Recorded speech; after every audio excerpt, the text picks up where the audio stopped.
No, don't be sorry. Don't be sorry. I just, ooh, man.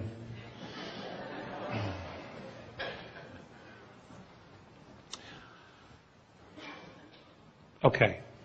I will tell you my perspective on that. Eisenhower told Kennedy about 54. So Kennedy knew, and he told Bobby, obviously. One of the things that happened, and this has been documented through the great work that Dr. Stephen Greer has done with the Disclosure Project, is that most of the extraterrestrial knowledge and technology and exchange of technology went black 3 weeks after Eisenhower knew about it. So he didn't even know where it was. And this has been confirmed by one of his chief of staff, a brigadier general. It's Langdon, I believe it is. Langdon. So he shared all this with John Kennedy. And apparently where they felt the hub of the loss of where this technology had gone and how far it went black was something called the Special Operations Coordinating Group, which is part of the National Security Council. And what's interesting to note is that the first thing John Kennedy did when he took office was sign a presidential directive abolishing the Special Operations Coordinating Group. Now, no one knows exactly who they are, but they're not only connected to the intelligence, but also to all the black programs, to the secret space program, and everything else. There is some conjecture that these people are the governors of the Federal Reserve, because they control the money, and it's really all about the money. That's conjecture, though. I don't know for a fact. But what's interesting to note is that they had connections everywhere, to everything, because all the intelligence from above would come to them, and then they would decide which information the president was supposed to get. Again, those layers of security clearances. What's interesting to note is after the assassination, the very first thing Johnson did when he got back into the White House was recreate the Special Operations Coordinating Group, now known as Special Group, in the National Security Council. That's my take on it. That's awesome. But that time during the 60s, of course, there's like 4 more. Are they all like just kind of series of random events, or are they all different, like, King and Bobby and, are they just all random occurrences of lone nuts, like, James Earl Ray and all those guys in Surrey, or are they just a part of that whole thing?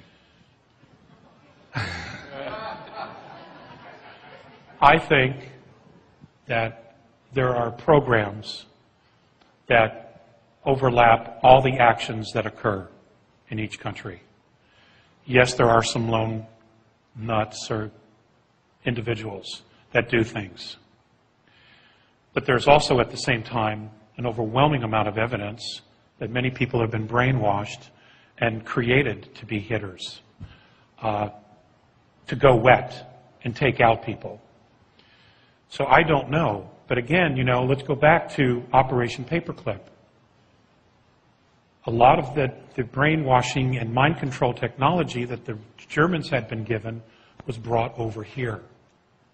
And they just continued operating here under different names and with new passports.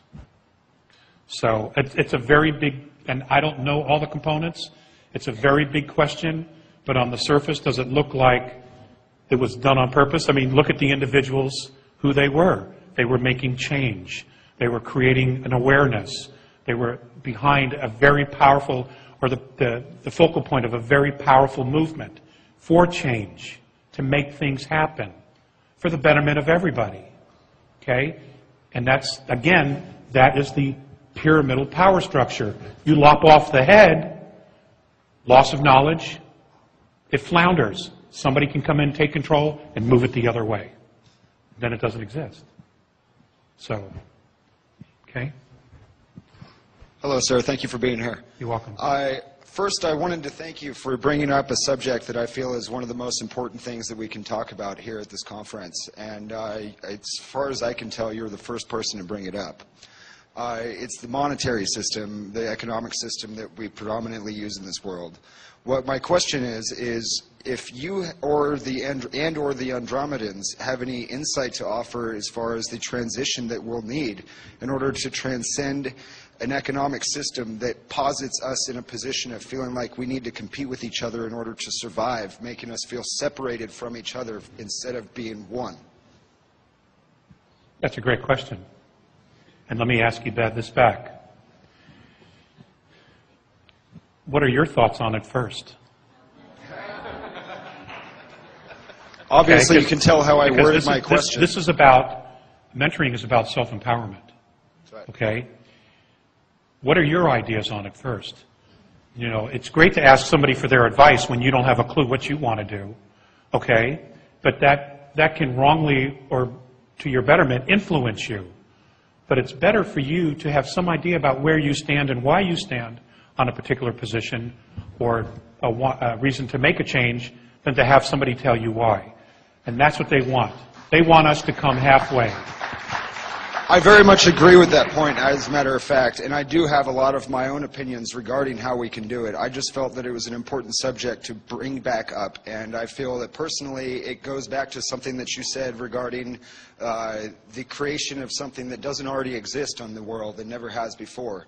And I feel that that's what we need in the form of human interaction. We can do this. I mean, as souls, when we're not here on Earth, we've been in other civilizations that don't have a monetary system. We have this knowledge within us. We do know. We just don't have access to it at the moment. But we do know. All of us. Okay. Thank you very much for being here. I'm very inspired by It's an honor your message. for me. Thank you, and for us too. My question to you is, you spoke earlier about the whole thing of the domain of knowing and, you know, the intention that we have together, and how, you know, at one point there was not this whole human rights. So how can we come together as a group collectively in creating an intention for the world that we want to see? How can we, you know, all of us are asking, what can we do? What can we all do to collectively share our intentions of the world that we want to see, the world that we want to create? They have their intention, but perhaps we need to collectively have ours and align together about the world we envision. And I'm wondering if you have any advice or counsel or mentorship about how we can unite in that way and gather our intentions to create the world we know to be true in our hearts, we know is possible for us to live in, that we remember. Well, that's the first step. Just talking with your friends, people of like mind, okay, just creating that vortex of knowledge, of harmonic, of frequency. And as you begin to talk more and more about it, your group grows. I'll give you an example. The best example that comes to mind is in Colorado.